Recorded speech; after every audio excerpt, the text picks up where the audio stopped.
Je pense qu'il était temps pour la chaîne et pour moi d'avoir et de faire une critique de Everything's Everywhere All at Once, réalisé par les Daniels.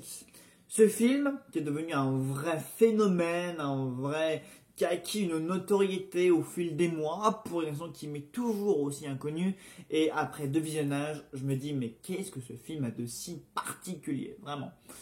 Je me questionne autant que je vous questionne, voilà, vous l'avez dans d'autres vues parce que le film a fait beaucoup d'entrées, a eu beaucoup de récompenses, dont notamment meilleur réalisateur pour les Daniels, meilleur film, je crois que c'est lui qui a eu meilleur film aussi, enfin bref, il a eu 7 Oscars sur les 10, en surpassant quand même beaucoup d'autres concurrents. Michelle Yeoh qui a notamment donc, eu l'Oscar de meilleure actrice devant Michelle Williams qui a joué dans l'excellence de Fabelmans et nous a offert une performance absolument magique. Cate Blanchett quand même hein, qui nous a offert une prestation magistrale dans le Tar de Todd Field. Qui avait d'autres en face d'elle, enfin voilà, déjà Michelle Yeoh elle a quand même terrasser ces 2 grands noms-là. Ensuite, Oscar du meilleur acteur dans le second rôle pour Ke-Huy Quan. Donc d'ailleurs, j'adore ce gars-là. Vraiment, le mec vit sa meilleure life depuis qu'il a fait son comeback dans ce film. Parce qu'en fait, avant de jouer dans ce film, donc il joue Waymond Wang, le mari du coup de Michelle Yeoh dans le film, voilà, ils gèrent une laverie ensemble, ils forment un couple. Et en fait, avant ce film-là, il n'avait pas joué depuis 20 ans. Et en fait, ça signe son grand comeback depuis Indiana Jones 2, c'est lui qui jouait 2001.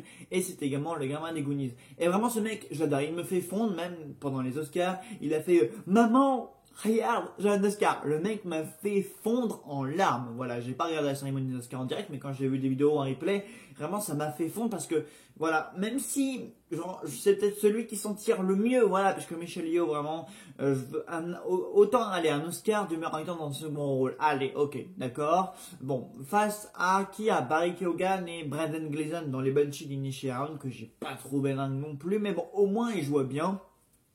Mais vraiment, pour moi, le film ne mérite aucune récompense qu'il a récoltée, quoi.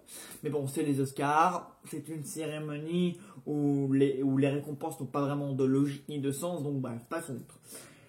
Me concernant, je trouve que le film est terriblement bordélique, qu'on a du mal à le suivre, que visuellement il y a de bonnes propositions, mais que dans le montage, dans le déroulé, la façon dont on passe d'un univers à un autre, d'un variant à un autre, etc., je trouve ça bordélique. Voilà. Je veux dire, dans le montage, dans les cuts, dans les coupes, comme passer d'un tel univers, un tel variant à un autre, etc., même dans la manière de gérer l'humour et les gags, parce que des fois, vous savez, il y a des ralentis un peu drôles avec une musique un peu drôle et du coup, ça fait rire tout le monde.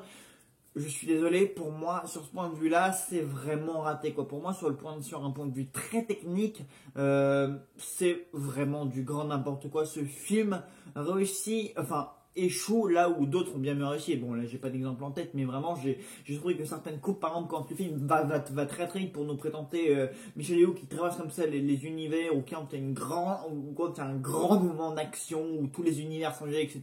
Et que d'un coup, boum, on redescend sur un rythme très calme pour présenter une scène très banale entre 2 protagonistes. Ça m'a insupporté, vraiment, à un moment donné, je me suis dit, mais c'est quoi ces coupes on redescend d'un cran au niveau du montage, etc. C'est quoi?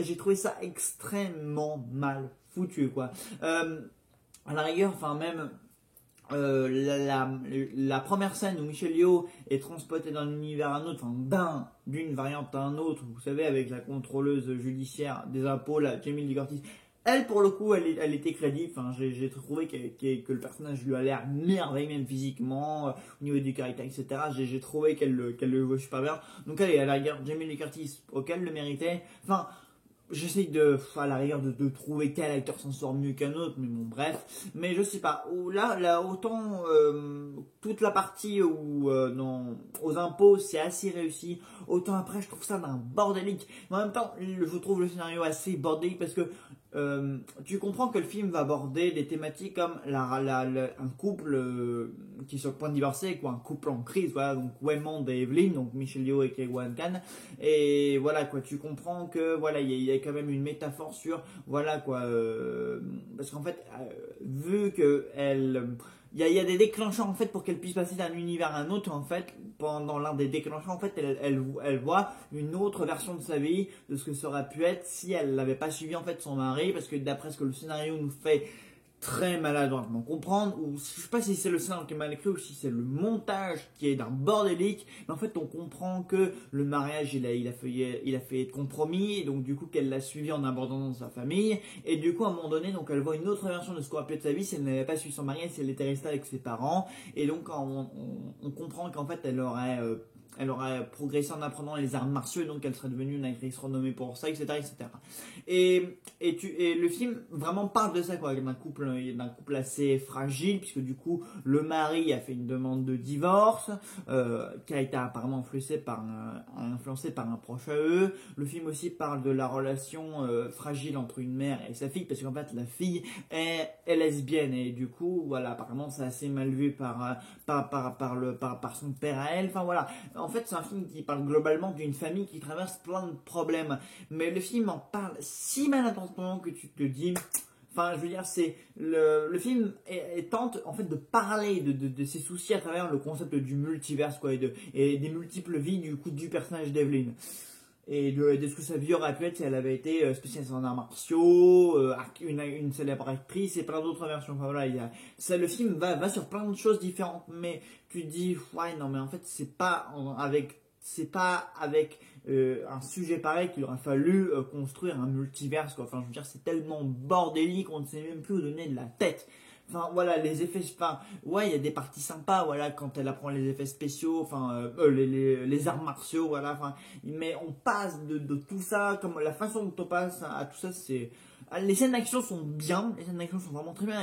Moi-même en fait j'ai vraiment du mal à donner mon avis là-dessus, tellement je sais même plus quel bout prendre pour aborder telle ou telle chose, parce que le film ça se donne mal à la tête, quoi. C'est à suivre ton au bout d'un moment, quand on est rendu à 1h30, 1h30 de film, on se dit putain, mais on est avec quelle variante, c'est quoi le but de l'histoire? Même le but de l'histoire, en fin de compte, tu te dis, hein? Parce qu'en fait, apparemment, d'après ce qu'on nous explique au début, enfin, du coup, le variant du mari d'Evelyn, apparemment, il y a une guerre qui a éclaté, du coup, dans un univers. Et du coup, qui est en train de foutre le bordel dans tout un tas d'autres univers. Et du coup, en fait, le variant du coup de Waymond, il cherche un autre variant de sa femme qui sera en capacité du coup de résoudre tous les problèmes. Mais à un moment donné, on s'y perd tellement parce que le film il tente de jongler entre plusieurs variants et entre plusieurs univers, et c'est bordélique à un moment donné. Mais moi, je me suis dit, putain, mais on est dans quel univers, avec quelle variante, il se passe quoi, quelle action? Parce que plusieurs fois en fait le film il va très très loin en fait dans les variantes, il passe comme ça du coq à l'âne en variante, et du coup après on revient à un moment donné à grande vitesse du coup à l'univers premier du film, quoi, celui avec lequel on a dû commencer. Et du coup là on se dit putain, en fait ils sont où là, qu'est-ce qui se passe, on en est où dans l'axe principal, et qu'est-ce que raconte cet univers secondaire. Enfin on a du mal vraiment à suivre l'avancée, le déroulé de l'histoire, parce que du coup ça essaye de jongler sur divers bords, et ça c'est extrêmement compliqué, quoi. Et c'est pour ça en fait le multiverse est très très mal exploité, quoi. Tu comprends que déjà que chez Marvel ils maîtrisent à peine le concept et qu'ils l'effleurent tout juste, et tu sais très bien que le film ils ont tenté de prendre ça du coup de Marvel et de DC qui va le faire prochainement avec The Flash, et du coup ils se sont dit tiens, et si on faisait une production indépendante avec le multiverse en dehors des films de super héros, parce que du coup c'est un petit peu ça qui sont dans Everything's Everywhere, At on Sea. C'est un peu ça qui sont, c'est des super héros, mais ça parle de variants, de multivers, de dimensions infinies, de ce qu'ils auraient pu être dans telle ou telle dimension. Voilà, c'est un film de super héros indépendant à la sauce des Daniels, en gros. C'est un petit peu ça le concept. Est-ce que ça marche? Bah pas tellement, parce que même si c'est une production A24 et qu'A24 est un très bon studio, bah je suis désolé, enfin même sur l'affiche, en fait c'est des super héros un petit peu ordinaires, quoique ils ont quand même déjà testé de faire enfin, ils ont essayé de faire. Ils ont vu que Shang-Chi apparemment ça avait bien fonctionné, donc ils se sont dit Shang-Chi ça a bien fonctionné. pourquoi on ferait pas un film de super-héros, tiens. Voilà, ils ont vu qu'apparemment le marché asiatique était assez preneur, enfin qu'il était possible de faire un film de super-héros un peu ambitieux avec avec des acteurs asiatiques, voilà, avec du coup le gars là, l'acteur de In the Mood for Love et du coup Michelle Yeoh, etc. Ils ont vu que ça fonctionnait bien avec les asiatiques, donc du coup ils se sont dit bah tiens, du coup on va essayer de faire ça mais en production indépendante à 24. Du coup ce film là en découle.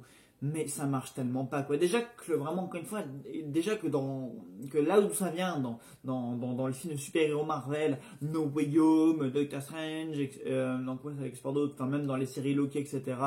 Déjà que là c'est compliqué, même dernièrement dans le catastrophique Ant-Man 3, déjà que dans ces films-là qui sont censés l'exploiter avec une certaine maîtrise, déjà que là c'est compliqué, mais là dans des productions indépendantes qui ne découlent d'aucun univers super-héroïque, c'est encore plus compliqué parce que du coup le concept il est pas du tout géré quoi. À la rigueur, les seules qualités qu'il y a à ce film, c'est les cascades. Vraiment, à un moment donné, on a du coup Waymond qui fait pas mal de cascades avec sa banane, etc. Ça, c'est plutôt chouette. Voilà, toute la scène d'action où elles se battent, c'est plutôt cool. Même quand Michelle Yeoh pratique les arts martiaux. Enfin, moi, j'y connais rien, mais en gros, quand t'as impliqué dans de bonnes grosses scènes d'action, c'est vraiment cool. Bon, c'est pas de la scène d'action à la John Wick, on n'est pas sur le même gabarit, mais c'est très cool. Là, ok, mais globalement, sinon, il y a par l'action, tout ce qui est montage, c'est épileptique. Les effets spéciaux ouais, les effets spéciaux, il y en a quelques-uns qui sont quand même assez réussis. Mais après, en même temps, Michelle Yeoh, elle a quand même, elle a de l'expérience dans le domaine. Pareil qu'Ekwan Khan, du coup, pendant les 20 ans où il a pas joué, il a supervisé des chorégraphies. Dans des films d'arts martiaux et d'action comme X-Men et tout le bordel. Donc les deux s'y connaissent quand même pas mal. Mais après il y a des trucs tellement ridicules. Par exemple il y a un univers où les mains en fait c'est des saucisses. C'est dégueulasse.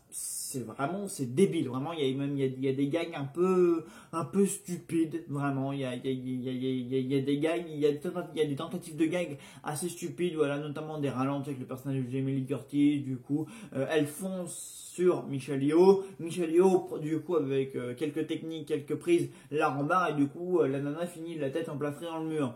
Qu'est-ce que c'est drôle, vraiment non. L'humour second degré machin, vraiment. Et quand ça essaye d'être dramatique pour quand il s'agit voilà, de réconcilier la mère, la fille, le mari, la famille, etc.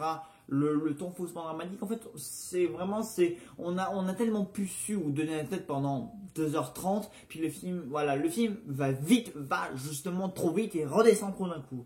Donc le rythme déjà est horriblement mal géré, quoi. Vraiment, ouais, non, Everything's Everyone, All at Sea, je suis vraiment pas convaincu. Ça propose quelque chose d'intéressant dans l'histoire, sur papier. Le truc peut sembler intéressant, quoi, voilà. Gérer des problèmes familiales via le multivers et les multiples possibilités. Le truc peut sembler vachement alléchant et un producteur peut dire, ah ouais, ça peut être intéressant, etc., d'exploiter ça. Du coup, avec des acteurs qui maîtrisent le sujet, l'action, l'art martial. Ça peut sembler intéressant comme ça sur le sujet. Voilà, même moi je présente ça tout de suite, quelqu'un se dit ah ouais, ça peut avoir de la gueule. Sauf que à l'écran, bon, il y a quelques bonnes idées par-ci par-là, mais vraiment ça donne rien de bien fameux. Donc ouais, premier visionnage, c'était pas très bien passé. Je vais leur donner une seconde chance après que le film ait tout raflé. D'ailleurs, le film a vraiment du monde, ça c'est bien, au moins les gens en vont en salle. C'est le seul truc bien avec ce film, voilà. Que du coup K1 Khan ait pu faire son comeback et puis relancer sa carrière avec ça et même dû avoir un Oscar et que ça ramène les gens en salle. C'est peut-être les deux seules choses de positif avec ce film pour moi, voilà. Moi je suis pas, il aura fini en mon flop, mais bon je pense qu'en un flop vous n'aurez pas pu développer tout ce que j'ai dit là, voilà, parce qu'en fait là c'est pour ça que les top et flop films notables ça tarde, parce qu'en fait je suis en train de revoir certains films de mon top pour voir si du coup je les aime moins ou plus et du coup si ils vont vraiment rester dans mon top, et pareil pour les films de mon flop si du coup je veux les bouger ou pas. Voilà, je suis en train de voir, c'est pour ça que ça tarde un petit peu, mais je les prépare toujours, d'ailleurs c'est pour ça que j'ai revu ce film, que j'ai préféré vous en parler, comme ça je pourrais plus l'expédier si il reste dans mon flop, ce qui va très certainement arriver. Voilà, bah écoutez, merci d'avoir regardé cette vidéo, et puis on se retrouve très vite dans une vidéo. Salut à tous!